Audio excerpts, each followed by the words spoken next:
familia, maisha ni kitu ambacho kinachoisha. Kwa hiyo kuna mambo mengi tunayokutana nayo kwenye maisha ambao ni ya mpito, tupaswa kuweka moyoni, ambao tupaswa kuishi nayo kabisa, kwa sababu maisha ni kitu cha mpito na cha kuishi. Mimi kama msemaji wa familia nataka niingie katika maisha yako, mlangoni kwenye maisha yako, ili nikuonyeshe jinsi maisha yanavyoweza kuishiwa au ukayaishi. Sio utaalamu sana, lakini kuna baadhi ya mambo nayafahamu kutoka utotoni mpaka uzee. Kwa kuna vitu ambavyo naweza nikakushauri au tukaongea au tukashauriana ili maisha yaweze yakaenda.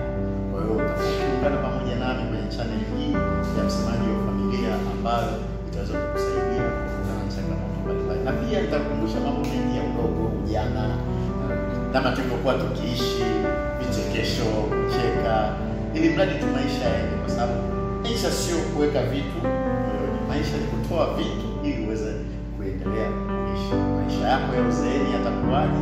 Ile unapoishi. Unataka kuishije baadaye? Ile utakapoishi. Kama unataka hivyo, patana na mimi kwenye channel yangu. Usisahau subscribe, like na share.